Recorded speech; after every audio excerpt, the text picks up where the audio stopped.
Hey, in these videos we're looking at the practice worksheet for synthetic division.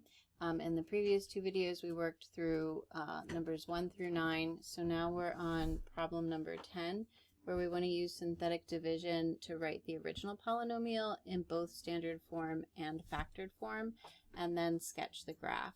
So in this work we can see the 120 minus 120, that equals 0, that's the remainder. Then negative 32 plus 32 is another remainder of 0. 8 minus 8 is another remainder of 0. So since all of these remainders are 0, each of these divisors is going to be associated with a factor of this polynomial in number 10. So if 4 was my divisor, that was a 0 on the graph, so the factor associated with that is an x minus 4. Okay, then the next one is also a 4, and so that came from another instance of x minus 4, so that factor has multiplicity of 2. Then 0 of negative 2 has a factor of x plus 2, and then the quotient negative x plus 4, that is, when I factor out the negative, going to give us a negative out front, and then that's times the quantity x minus 4. So I have 1, 2, 3 instances of a factor of x minus 4.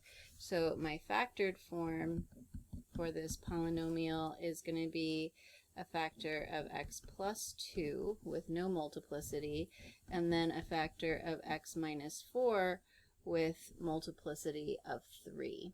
Okay, the standard form comes from the first line of coefficients in my synthetic division work, where the last number here is the constant, then my x, x squared, x cubed, and x to the 4th terms. So f of x in standard form was a negative x to the 4th plus 10x cubed minus 24x squared minus 32x plus 120. Okay, now we're going to use that factored form to sketch the graph. And we know that this is an even degree and a negative leading coefficient.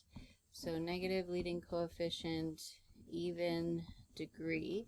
My leading coefficient test tells me then that both ends need to face down toward negative infinity. I've got a 0 at negative 2 that needs to cross through the x-axis, and another real 0 at positive 4, which, because that factor has odd multiplicity greater than 1, it's going to wiggle through that x-intercept. So starting facing down, right, I need to cross through that 0 at negative 2. Then there's going to be a turning point, and the graph needs to wiggle through that 0 at positive 4. Right? And that would be a sketch of my polynomial. Okay. In number 11, right, we have, again, remainders of 0 the whole way down the synthetic division work, which means that each of these divisors is a 0 on the graph. And this negative 3 was associated with a factor of x plus 3. Then negative 1 would have come from a factor of x plus 1. Here's another divisor of negative 1, so that factor has multiplicity. Okay, then positive 1, that comes from a factor of x minus 1. And then my quotient here at the end, since the remainder was 0, this is my constant and my x, and so that factor was x minus 1. So that factor of x minus 1 has multiplicity of 2, the factor of x plus 1 has multiplicity of 2, and then the factor of x plus 3 has no multiplicity, it's just a linear factor. Okay, standard form comes from the top row of my synthetic division work. Those are the coefficients. I've got a constant of 3 followed by my x squared, x cubed, x to the 4th, and x to the 5th terms.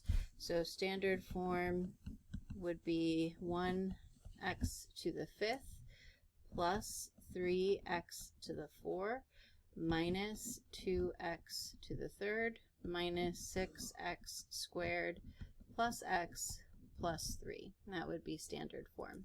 Factored form is going to be my factors along the outside here, including my quotient. So I'm starting with an x plus 3, that's my linear factor, followed by x plus 1, which has multiplicity of 2, and then x minus 1, which also has multiplicity of 2. Okay, looking at standard form, this is an odd degree polynomial with a positive leading coefficient. And so the leading coefficient test tells me that this is going to start down on the left and end up on the right.